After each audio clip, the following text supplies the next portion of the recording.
then this load is balanced with two component, majorly with two component. One is And bearing and correct. skin This is friction. end bearing, and the second one is skin friction. Okay, which is exerted by the soil on the pile in the upward direction. Correct. This is a skin friction. A skin friction. Okay. Now this skin friction and end bearing, there is a term called effective stress. Okay. So this sigma dash, है ना, and this so uh, we all know कि when we go as down in the soil or as below from the ground level, so what will happen? This effective stress or overburden pressure sigma v vertical stress will increase. Correct. तो sigma we जितना Yes. जितना हम नीचे जाएंगे sigma we उतना ज्यादा होगा, है ना. तो इसका मतलब हम जितना नीचे जाएंगे ये पाइल फाउंडेशन का डेप्थ जितना ज्यादा होगा उसका बेयरिंग कैपेसिटी भी उतना ज्यादा होना चाहिए एज पर दिस कॉन्सेप्ट, है ना. लेकिन इन प्रैक्टिकली क्या होता है कि आफ्टर अ सर्टेन डेप्थ, है ना, आफ्टर अ सर्टेन डेप्थ ये सिग्मा वी का वैल्यू फिर कांस्टेंट हो जाता है. ठीक है. दिस एंड बेयरिंग और मेजरली हम बोलते हैं कि ये एंड बेयरिंग का वैल्यू कांस्टेंट हो जाता है, उसके बाद एंड बेयरिंग नहीं इंक्रीज होता है. करेक्ट. तो उस डेप्थ को हम क्या बोलते हैं? Limiting depth. Limiting depth. Okay. This limiting depth. तो यहाँ पर देखो और हमने अभी तक जितना भी सॉल्व किया question that is based on Terzaghi formulas, है ना. तो ये जो बेयरिंग कैपेसिटी का फॉर्मूला है for pile foundation as well as for shallow foundation, there are numerous formula given by different scientist. Okay. Terzaghi, Meyerhof, Skempton. तो in this question this pile capacity is asking from which method? From Mayer's method and Janbu's method. Correct. तो Meyerhof method का formula आपका ये है Q U is equal to C N C plus Q N Q into A B. A B is what? Base area. Correct. ठीक है. तो ये तो फॉर्मूला है इसका, लेकिन इसमें एक लिमिटेशन क्या है कि ये जो Q L, L for limiting, अगर 50 एन क्यू टेन फाइव इसका जो मैक्सिमम वैल्यू होगा क्यू यू, है ना, मैक्सिमम वैल्यू क्यू यू होगा. देखो क्यू यू यहाँ पे क्यू एक टर्म है ना Q, and Q is what? This Q is what? क्या है क्यू? ये ओवरबर्डन प्रेशर है. करेक्ट. तो यहाँ पे देखो अगर इस फॉर्मूला को हम देखते हैं तो इसमें फॉर्मूला से क्या पता चलता है कि जितना ज्यादा डेप्थ होगा उतना ज्यादा क्यू होगा, और जितना ज्यादा क्यू होगा उतना ज्यादा क्यू यू होगा, मतलब पाइल लोड कैपेसिटी. लेकिन एज पर मेयर हॉब्स, ठीक है, जो इसका क्यू यू है वो that increase up to limiting value. ठीक है. और लिमिटिंग वैल्यू का फॉर्मूला क्या है? 50 into N Q into ten five. ठीक है. किसी किसी बुक में तुम्हें मिलेगा 50 की जगह 0.5 इंटू एटमोस्फेरिक प्रेशर. करेक्ट. पीएटीएम. तो देखिए पीएटीएम कितना दिया हुआ है? 100 दिया हुआ है. तो 100 इंटू 0.5 करेंगे तो 50 ही आ जाएगा. करेक्ट. तो ये आपका फॉर्मूला है लिमिटिंग. तो सबसे पहले क्या करो, इस फॉर्मूला से हमें क्यू यू फाइंड करना है. तो सबसे पहले इस फॉर्मूला से क्यू यू फाइंड करो तो कितना आता है?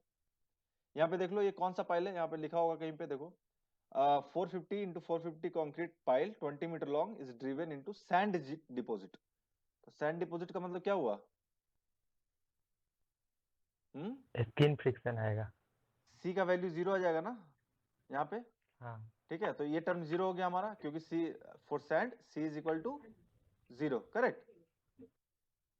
तो यहाँ पे ये सी एन सी तो जीरो हो गया. तो बचा हमारे पास क्या? Q N Q dash into A B. Correct. तो क्यू का वैल्यू क्या होगा?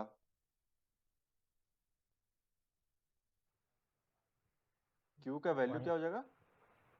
17 into 20. Correct. 70 gamma into depth होता है ना, तो 70 गामा है और डेप्थ कितना है इसका? 20 मीटर. तो 70 into 20, this is q into N Q dash. अच्छा यहाँ पे डैश इसलिए लिखा ना क्योंकि जो एन क्यू है that is what? Bearing capacity factor. तो यहाँ पे एनक्यू डैश लिखा है जो this N q belongs to this Meyerhof's constant, है ना. मेयर हॉफ्स ने अलग एनक्यू का वैल्यू दिया, तरजागी ने अलग वैल्यू दिया. ठीक है. जानबूझ एज पर जानबूझ मेथड एनक्यू का वैल्यू डिफरेंट है. ठीक है. तो जो मेथड रहेगा उसी के अकॉर्डिंग हम एनक्यू का वैल्यू यूज करेंगे. ठीक है. तो यहाँ पे क्वेश्चन दे दिया है कि as per Meyerhof N Q का वैल्यू 15 लेना, 55. ठीक है. तो इंटू 55. ठीक है. तो ये आ गया आपका क्यू. दिस इज क्यू, है ना, सॉरी, ये दिस इज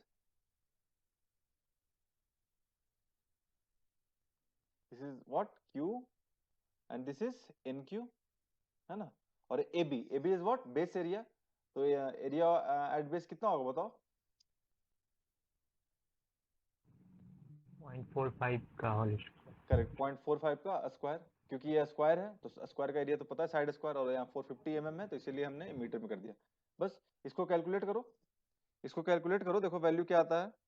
इसको कैलकुलेट करने पर वैल्यू आएगा आपका 3786.75 किलो न्यूटन। ठीक है, तो ये तो आपका क्यू यू का वैल्यू। ठीक है, अभी हम इसको चेक करते हैं कि ये क्यू यू का वैल्यू क्यू यू का वैल्यू क्यू एल से तो ज्यादा नहीं हो रहा है, तो हम अब क्यू एल का वैल्यू फाइंड करते हैं। ठीक है, तो 50 into N Q, N Q का वैल्यू क्या है 55 इंटू टेन फाइव, और फाइव का वैल्यू क्या है? देखो यहाँ पे लिखा है फाइव का value 30 degree, tan 30 degree, tan 30 degree. इसको सॉल्व करो, देखो क्या आता है इसका वैल्यू 1587.713 किलो न्यूटन। ठीक है, this is value of limiting value, है ना, this pile load capacity QL. ठीक है, तो अभी बताओ कि इसका इस केस में what will be the pile load capacity, ultimate load क्या आएगा? 1587। करेक्ट, क्यों आएगा 1587? क्योंकि हम लोअर वैल्यू को लेंगे ना, कि मतलब मैक्सिमम इसका वैल्यू क्या हो जाएगा, मैक्सिमम वैल्यू क्यूएल लिमिटिंग, है ना, लिमिटिंग वैल्यू से ज्यादा इसका वैल्यू नहीं होगा, है ना, लिमिटिंग वैल्यू के बाद इसका पाइल लोड कैपेसिटी कांस्टेंट हो जाएगा। तो यहाँ पे देखो क्या लिख रहा है, क्यूएल का वैल्यू 1587.713 आ रहा है, तो this will be your ultimate load capacity, है ना, ultimate load capacity of pile. आगे आपका लेसर वैल्यू 15, लेसर वैल्यू नहीं बोलेंगे, लेसर वैल्यू नहीं बोलेंगे, इसका क्या बोलेंगे, मतलब जो क्यूएल है ना, लिमिटिंग वैल्यू से तो ज्यादा हो नहीं सकता ना, इसीलिए this QL you will be your ultimate load capacity. Is it clear? समझ? Yes, sir. Yes okay, sir. Okay Saurabh. Yes sir. Sir ये सर थ्योरी कहाँ है सर, मतलब? थ्योरी अभी बता रहा हूँ ना मैं, ये थ्योरी कहाँ है मतलब। पहले सर नहीं पढ़े हैं, लगता अच्छा, है ये। हाँ ओके, हाँ तो बहुत सारा कुछ है ना इसमें, बहुत सारा मेथड है, तो हो सकता है कि क्लास में शायद मतलब नहीं पढ़ाए होंगे, लेकिन दिस इज द आपका ये क्या है, ये एक आप थ्योरी याद कर लीजिए कि ये भी एक थ्योरी होता है, मेयर ऑफ जानबूज मेथड, है ना। कल भी कुछ कुछ थ्योरी बताया था ना, कॉन्वर्स लेबर फॉर्मूला नहीं करके। सर, वो थ्योरी जानते, ये लिमिटेशन, ये क्यूएल ओके, इसमें। नहीं नहीं, ये सब है ना, कोड में ऐसा लिखा हुआ है सब। ठीक है, yes sir. Okay.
Saurabh, hello, yes sir. Yes है ना, सर। ठीक है, तो ये आप इसको याद रख लीजिए, ठीक है, ये दोनों मेथड को। Yes sir. ठीक है, so this was very simple question. ये और हाँ, ये जो कॉन्सेप्ट है कि इसका ये आपका तरजागी बियरिंग कैपेसिटी में भी पढ़ना है, मतलब एज पर तरजागी भी। ठीक है, इन ये आपको ये जो कॉन्सेप्ट है ये कॉमन कॉन्सेप्ट है। ठीक है, क्या कॉन्सेप्ट था कि आफ्टर लिमिटिंग वैल्यू, है ना, आफ्टर लिमिटिंग डेप्थ, उसका जो एंड बियरिंग है वो कांस्टेंट हो जाता है। ठीक है, ये हमेशा याद यस सर, रखिएगा। वो सर पढ़े हैं, मतलब अच्छा वो अच्छा अच्छा, मेयर ऑफ मेथड का यूज ने उसमें किया था, वो कुछ फिक्स लिमिट वैल्यू दे दिया था अच्छा अच्छा ओवरबर्डन अच्छा, प्रेशर का वो। ओके, हाँ तो ओवर बटन का प्रेशर फिक्स वैल्यू नहीं होता, वो आता है L R/D = 15, यही ना। वो सर होता है ना, हाँ, क्रिटिकल लेंथ निकालते हैं। क्रिटिकल लेंथ, अ, ये LCR/D = 15, यही पढ़े होंगे आप शायद, यही पढ़े थे। हाँ 15D और 20D, वो हाँ डिफरेंट हाँ टाइप्स ऑफ हाँ कॉइल। हाँ हाँ हाँ हाँ, ठीक है, तो ये 15D, 15 to 20D लिखते हैं। ठीक है, तो ये भी आप इसका ये तरजागी में पढ़ रहे थे, है ना। ठीक है, लिमिटिंग डेप्थ क्या होता है पाइल का। ठीक है, तो खैर ये सब तो आप Yes, थ्योरी में yes. ज्यादा पढ़िएगा, लेकिन is this any query regarding this question? No, sir. Okay. अभी देखिए एक पाइल है आपका अंडर रिम्ड पाइल, है ना? ये पाइल का नाम सुने हैं? क्या होता है, कैसा होता, कहाँ पे इसको यूज करते हैं? Yes, sir, सुना हाँ सर, वो swelling soil करेक्ट, हाँ। तो स्वेलिंग सॉइल का स्वाति तुम बताओ स्वेलिंग सॉइल का एक एग्जांपल। सर नहीं याद है। ओ माय गॉड, ये तो आपको सेकंड ईयर में सॉइल में पढ़ना है। बताओ अंकित, कौन सा सॉइल होता है? Black cotton sir. करेक्ट, हाँ। अब ब्लैक कॉटन क्यों होता है सॉइल, तुम सौरभ बताओ। ब्लैक कॉटन में सर, वो उसमें वो मॉन्ट मोरिनोलाइट वो करेक्ट, जो होता हाँ। था, क्ले मिनरल हम याद है पढ़े थे मुझे। ना, क्ले मिनरल पढ़े हाँ, थे, क्लेम इलाइट, कायोलिनाइट और क्लेम मोनमोरिलोनाइट, मॉन्ट हाँ। तो yes sir. Montmorillonite is a clay mineral which what happens with this mineral, it swells, है ना? इस और क्यों स्वेल करता है, क्योंकि इसका, बताओ। सर फाइननेस टाइप का कुछ ज्यादा था, ऐसे हाँ कुछ अभी एग्जैक्ट याद नहीं आता। अच्छा, कौन बताएगा एग्जैक्ट? अंकित आपको पता है? नहीं सर, वो उसका मैकेनिज्म नहीं मालूम है कैसे। ये सर अभी याद नहीं आता। नहीं, ये तो मैकेनिज्म पता नहीं, ये तो फिर ऐसे प्रॉब्लम हो जाएगा ना। आप स्वाति आप पढ़े थे क्लास में? No sir. अच्छा मैं बता रहा हूँ, एक देखो, एक क्ले का मोनमोरिलोनाइट होता है ना, मोनमोरिलोनाइट। सर वो तीनों का सर वो बॉन्ड लेंथ कुछ होता था ठीक सर है, तो वो। इसमें एक तो क्या होता है, इसका जो इंटरनल बॉन्ड स्ट्रेंथ होता है ना, बॉन्ड स्ट्रेंथ क्या होता है, काफी वीक होता है इसका। दिस इज वेरी वीक, है ना? तो जैसे ही इसमें वाटर आएगा, वाटर मॉलिक्यूल, तो इसको स्ट्रेंथ को क्या करता है, ब्रेक करता है, ठीक है, और वाटर कैन एंटर, ठीक है। तो इसीलिए उसका वॉल्यूम क्या होता है, इंक्रीज होता है, ठीक है। और एक और क्या है, इसका जो सरफेस, स्पेसिफिक सरफेस एरिया है, वो काफी ज्यादा होता है, हाई। स्पेसिफिक सरफेस एरिया ज्यादा होता है, तो इसीलिए ये क्या होता है, इसके कारण ये वाटर एब्जॉर्प्शन क्या होता है, वाटर एब्जॉर्प्शन काफी इसका हाई होता है, ठीक है। जितना ज्यादा स्पेसिफिक सरफेस एरिया होगा, उतना ज्यादा वाटर एब्जॉर्ब कर पाएगा ये, ठीक है। तो ये बेसिक था मोनमोरिलोनाइट का क्ले मिनरल्स में, ठीक है। तो वहां पे क्या होता है, जिस भी सॉइल में मोनमोरिलोनाइट रहेगा, जैसे ब्लैक कॉटन सॉइल, ठीक है, इसमें मोनमोरिलोनाइट होता है क्ले, ठीक है। तो इस ब्लैक कॉटन सॉइल का क्या प्रॉपर्टीज है, इट विल स्वेल, है ना, स्वेल करता है ना, स्वेलिंग करता है व्हेन द वाटर कम्स, है ना। इन द रेनी सीजन क्या होगा, ये स्वेल करेगा, और ड्राई सीजन में क्या होगा, जब वाटर इवापोरेट हो जाएगा, तो वो क्या कर जाएगा, फिर ये श्रिंक कर जाएगा ना। तो ये स्वेलिंग एंड श्रिंकेज होता है यहाँ पे, ठीक है, ब्लैक कॉटन सॉइल में। तो इसी टाइप के सॉइल के लिए ये this is the under reamed pile is the best suited file for expensive soil, ठीक है। This is N under reamed pile is a special type of. और इसमें देखो क्या होता है, सबसे पहला द वेरी फर्स्ट वर्क क्या होता है, मान लो एक ग्राउंड सरफेस है, ये ग्राउंड सरफेस आपका, ठीक है, ground level, this is ground level, ठीक है। तो सबसे पहले क्या करते हैं, हम बोरिंग करते हैं इसमें। तो बोरिंग तो पता है आपको कौन सा बोरिंग होता है, Ankit and Saurabh? Auger boring, wash boring, percussion boring, ये सब बोरिंग है ना, यस यस है सर, ना? यस। यस हाँ, सर। लेकिन इस केस में क्या करते हैं, इस केस में हम जो बोरिंग करते हैं वो ऑगर बोरिंग करते हैं ना, ऑगर बोरिंग, ठीक है। With the help of auger क्या करते हैं, बोरिंग करेंगे, ठीक है। तो जहां पे हमें सबसे पहले तो इसका डिजाइन हम कर लेते हैं, है ना। सबसे पहले तो डिजाइन हम कर लेंगे, तो एज पर डिजाइन क्या करेंगे, हम इसका बोरिंग करेंगे, ठीक है। तो कुछ डेप्थ के बाद, मतलब यहां तक बोरिंग हमने किया, ऑगर बोरिंग, यहां तक एक क्या हो गया, एक्सकेवेशन हो गया, होल हो गया, ठीक है, बोर्ड। उसके बाद क्या होता है, एक अंडर रीमर, अंडर रीमर, है ना, ये एक इंस्ट्रूमेंट है, ठीक है। अंडर रीमर एक इसको क्या करेंगे, अंडर रीमर को यहाँ पे ले जाएंगे, यहाँ पे रखेंगे, ठीक है। इस यहाँ पे रख दिया अंडर रीमर, और यहाँ पे जैसे ही इसको प्रेस करेंगे ना, तो जैसे ही प्रेस करेंगे तो यहाँ पे ब्लेड ओपन हो जाएगा, ठीक है, ब्लेड ओपन हो जाएगा। तो इसको ओपन करके रोटेट करते हैं, ठीक है, मतलब सॉरी, इसको प्रेस करके रोटेट करेंगे। तो प्रेस करके जब रोटेट करेंगे, तो यहाँ पे क्या हो जाएगा, एक बल्ब टाइप फॉर्मेशन हो जाएगा, ठीक है। तो अंडर रिम पाइल में क्या करते हैं कि ये जो अंडर रिम पाइल है, ये क्या होता है, एक एक्सकेवेशन होगा, और बीच बीच में आपको ऐसा बल्ब मिलेगा, ठीक है। जैसे यहाँ पे एक ये सिंगल बल्ब है, यहाँ पे डबल बल्ब है, एक और एक दो, ठीक है। तो ये डिपेंड करता है, जितना नंबर ऑफ बल्ब करना है उतना नंबर ऑफ बल्ब हम करेंगे उस डेप्थ पे। तो ये आपका प्रोसेस है इसका, ठीक है, प्रोसीजर, ठीक है, अंडर रिम पाइल कैसे कंस्ट्रक्ट होता है, ओके। तो जनरली इसमें जितना भी जो लोड कैपेसिटी है ना, तो majorly majorly the load is balanced with the end bearing, इसीलिए इसको हम बेयरिंग पाइल भी कभी कभी बोलते हैं, ठीक है,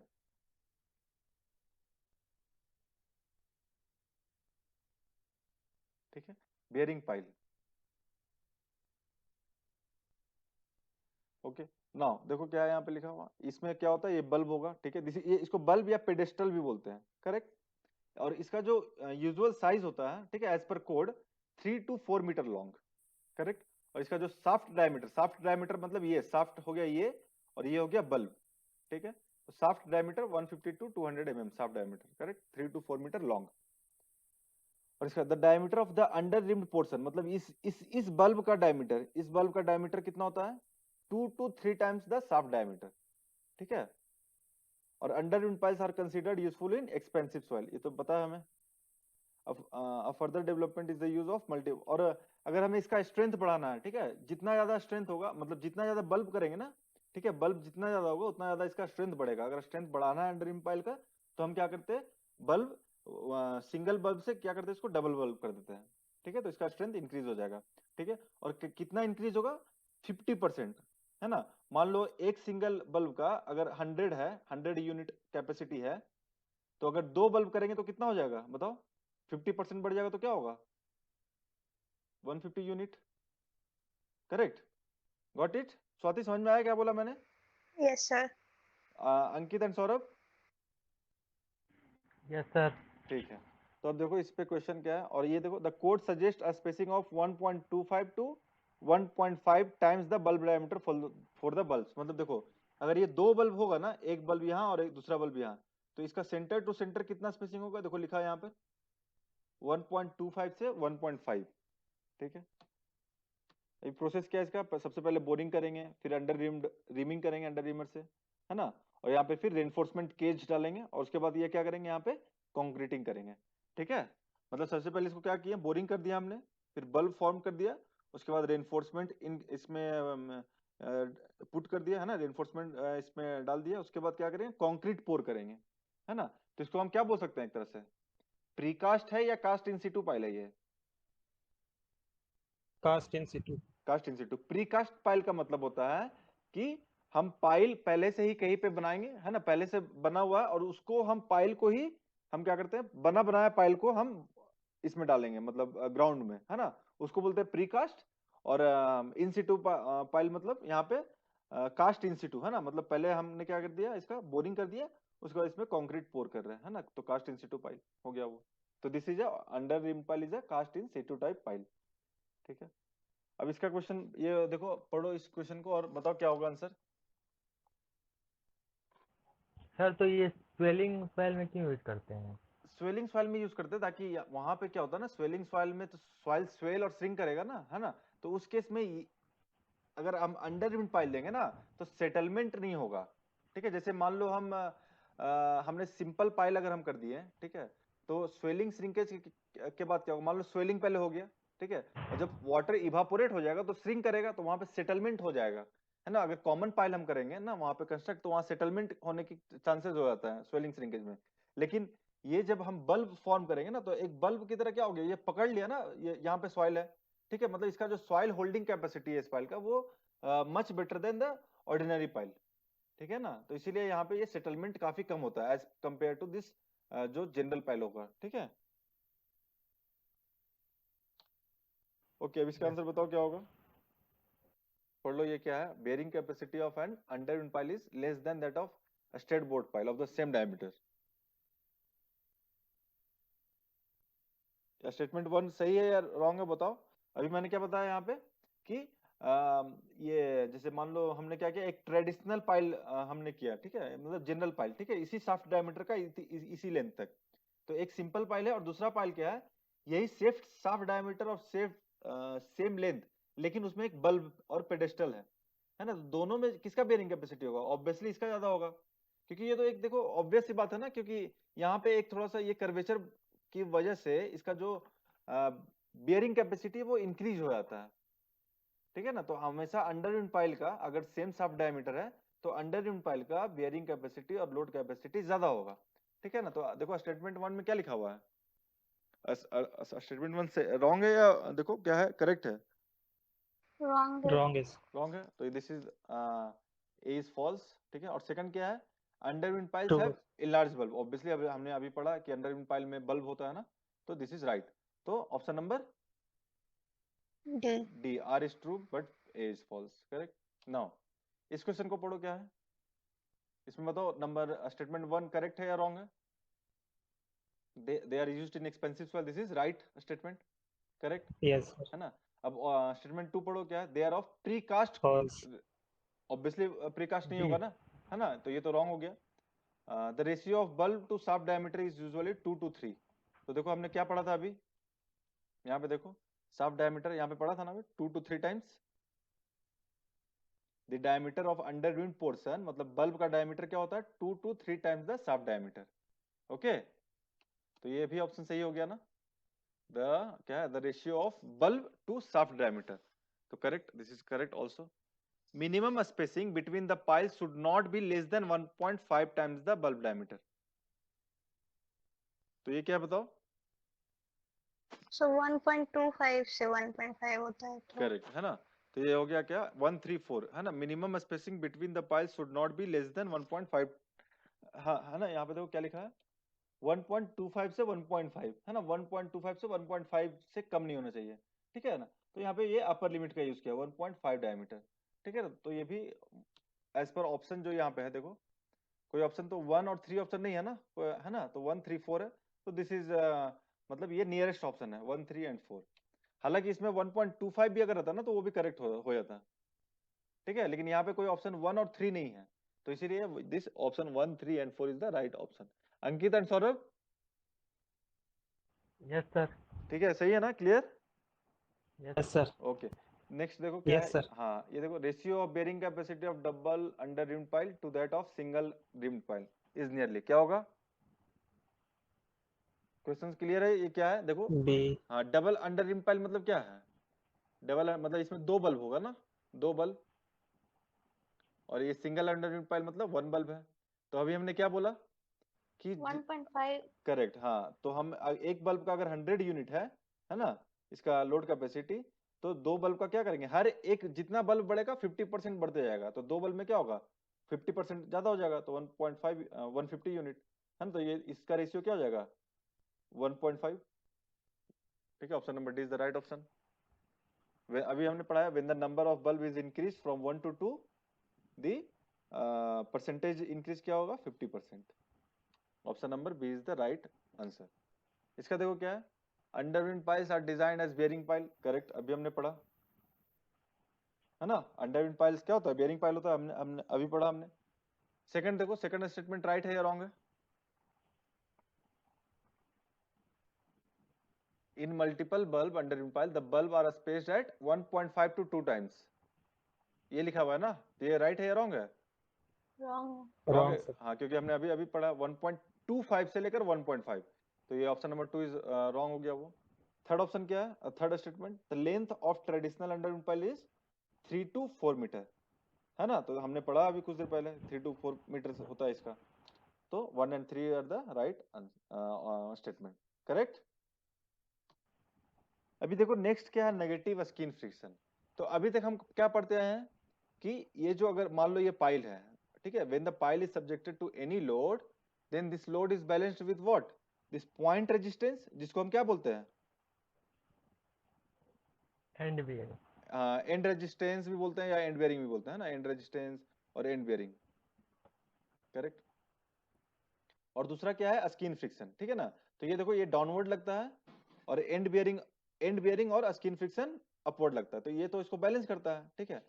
लेकिन अच्छा, ये एंड बेयरिंग ऊपर क्यों करता है, मतलब ये जो स्किन फ्रिक्शन है ना, अगर पाइल, इसमें देखो बेसिक कॉन्सेप्ट है, क्या है, देखो मान लो ये एक आपका बॉक्स है, ठीक है,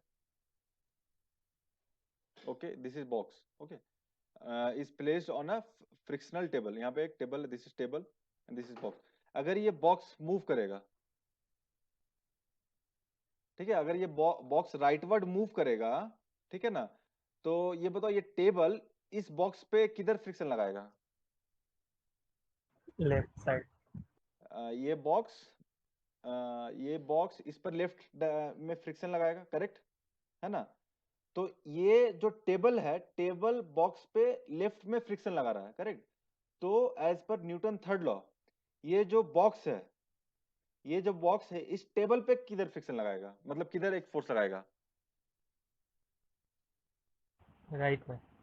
समझ में आ रहा है स्वाति और अंकित मैं हाँ क्या वो बोल वाला रहा हूँ? Sir. Yes sir. Yes. When the box moves in the right direction, then this table tries to stop this box with the friction, and hence this hence this table will exert a pressure on box in the left direction. And as per Newton's third law, every action has equal and opposite reaction. ठीक है, तो ये box क्या करेगा? This box will exert an rightward force on this table, correct? तो similar यहाँ पे है, ठीक है। मान लो ये सॉइल है, ये सॉइल है, करेक्ट, ठीक है। अगर ये सॉइल मान लो किसी ड्यू टू एनी रीजन, है ना, मान लो किसी रीजन से ये अगर नीचे जाएगा, ये सॉइल अगर नीचे जाता है, ठीक है, ये सॉइल अगर नीचे जाएगा, तो ये सॉइल इस पाइल पे कैसा फोर्स लगाएगा बताओ?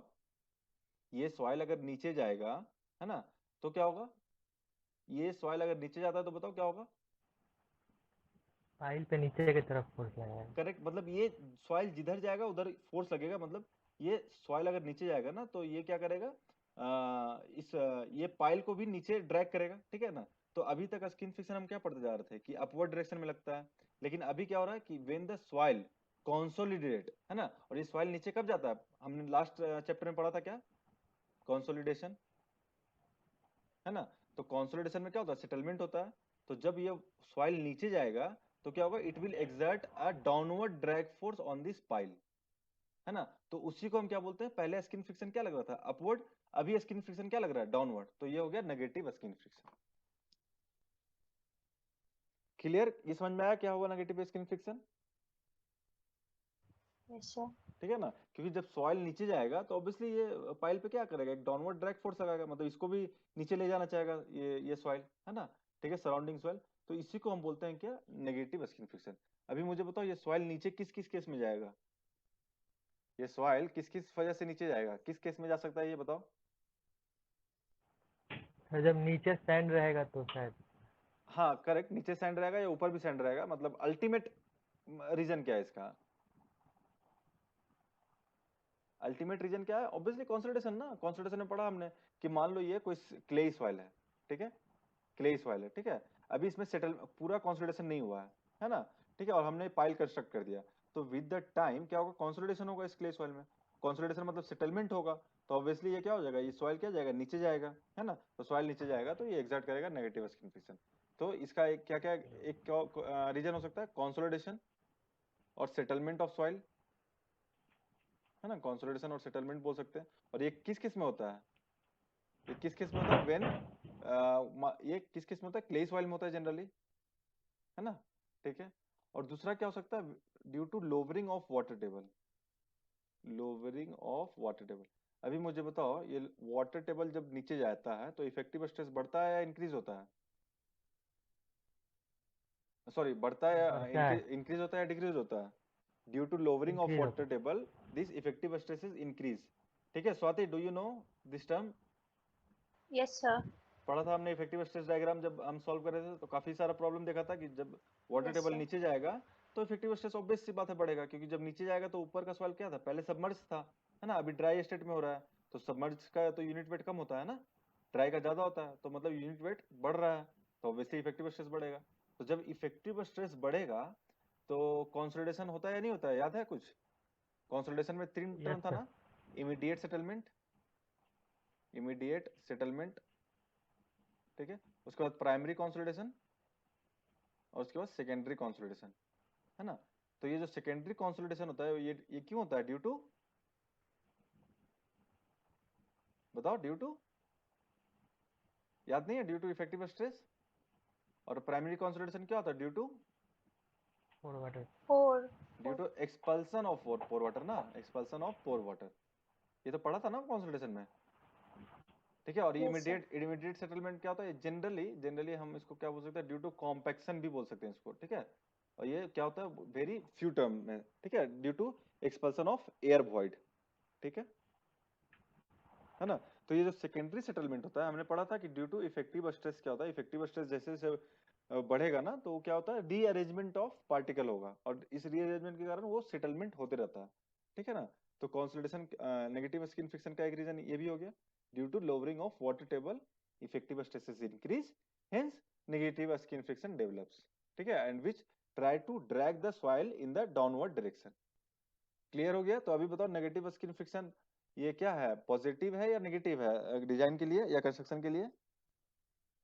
नेगेटिव। Obviously negative. नेगेटिव चीज है ना ये, तो हमेशा इसीलिए जब तक कि मतलब मैक्सिमम कंसोलिडेशन नहीं हो जाएगा तब तक हम कंस्ट्रक्शन नहीं करते हैं, है ना? ठीक है, ओके। नाउ अभी अभी क्या है, ये देखो ये नेगेटिव स्किन फ्रिक्शन का एक एग्जांपल। यहाँ पे देखो क्या है, ये पाइल था और ये पाइल कैप है। तो यहाँ पे देखो नेगेटिव स्किन फ्रिक्शन की वजह से क्या हो गया, ये पाइल नीचे चला गया ना, यहाँ से चला गया ना, दिख रहा है ना फिगर में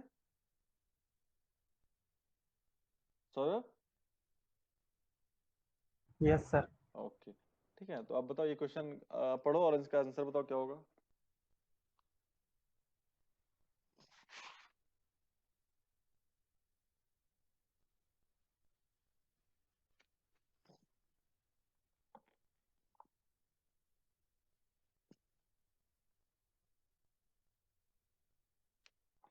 क्या होगा आंसर इसका, बताओ।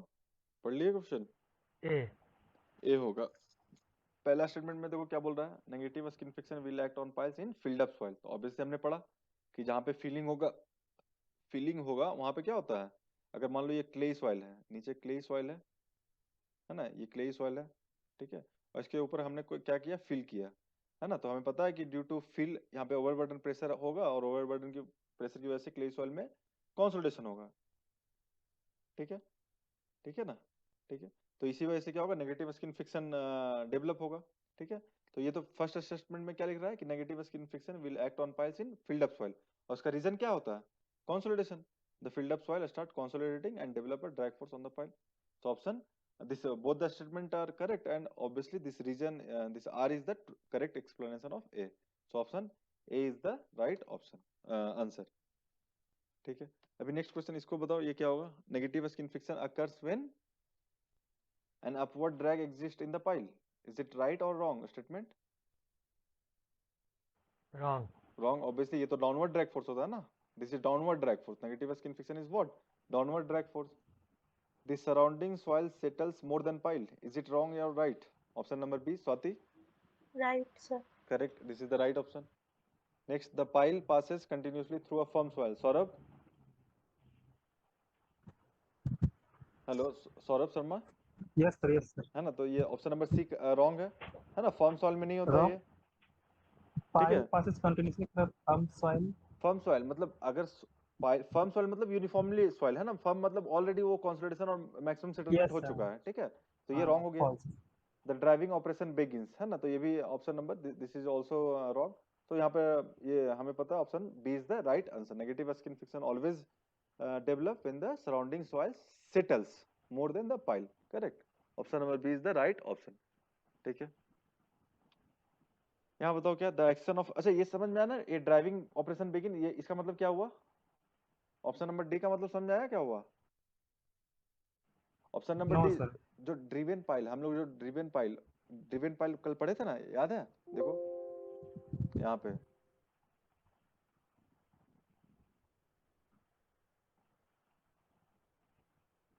ये ड्रिवन पाइल है ना, ये ड्रिवन पाइल था, ठीक है। तो जैसे जैसे इसको सॉइल को हम जब नीचे ले जाएंगे ना, ठीक है, तो स्किन फ्रिक्शन, ये जो सराउंडिंग सॉइल है, this will exert a force upward, है ना, यहाँ पे एक अपवर्ड फोर्स होगा ये।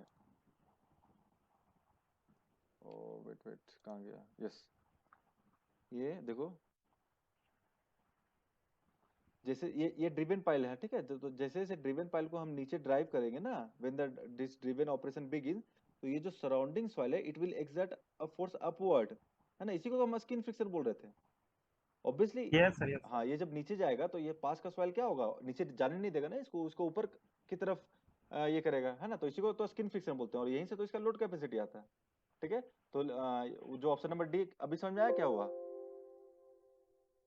Yes sir. इसमें तो ये नेगेटिव स्किन फ्रिक्शन नहीं होता, नेगेटिव स्किन फ्रिक्शन का तो दो ही रीजन है, क्या? नहीं, यस सर। हाँ, when the surrounding soil settles, है ना, और दूसरा क्या रीजन है, in the case of lowering water table, ठीक है। तो option number B is the right answer, option correct. Now अभी देखो ये ऑप्शन क्या है, इसको पढ़ो, the action of negative skin friction on the pile is due to, what? बताओ क्या होगा इसका आंसर? बी।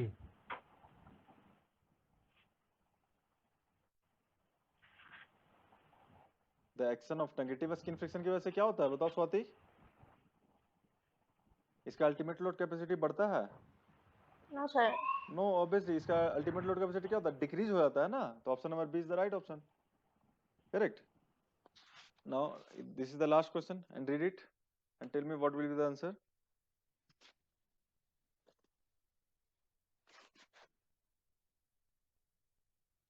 क्या होगा इसका आंसर? It is regarding negative skin friction क्या, it is developed when the pile is driven through a recently deposit clay layer, obviously है ना। रिसेंटली डिपॉजिट क्ले लेयर है तो उसमें तो कंसोलिडेशन होना ही होना है, तो कंसोलिडेशन होगा तो नेगेटिव स्किन फ्रिक्शन भी होगा, करेक्ट।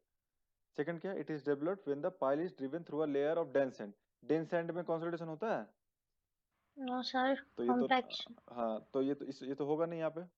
नेक्स्ट क्या, इट इज डेंस सैंड है ना, डेंस सैंड तो ऑलरेडी डेंस है, वो कॉम्पैक्शन हो चुका है उसमें, ठीक है ना। तो वो तो सेटलमेंट होगा नहीं वहाँ पे सैंड, तो जब सेटलमेंट सराउंडिंग सॉइल सेटलमेंट ही नहीं होगा तो नेगेटिव स्किन फ्रिक्शन तो आएगा ही नहीं। नेक्स्ट क्या, option number 3, it is developed due to sudden drawdown of water table. Obviously water table drawdown होगा, इफेक्टिव स्ट्रेस बढ़ेगा, इफेक्टिव स्ट्रेस बढ़ेगा तो क्या होगा, कंसोलिडेशन होगा, और अल्टीमेट फिर क्या होगा, नेगेटिव स्किन फ्रिक्शन होगा। So option number 1 and 3 are the right option, ठीक है। D is the right answer of this question, ठीक है। और कुछ पूछना है अभी तक जो पढ़ाया मैंने, कुछ समझ में नहीं आया तो पूछो। अंकित एंड सौरभ, नो सर, ठीक समझ है। में तो आ गया। ओके, तो इसी तरह क्वेश्चन ईएस या गेट या फिर अदर कॉम्पिटिटिव एग्जाम्स में आता है, ठीक है। तो प्रीवियस और जो भी क्वेश्चन है ना, ठीक है, उसको सॉल्व करो, ठीक है। और कुछ दिक्कत होगा तो you just ask me, okay. Yes yes sir. Sir.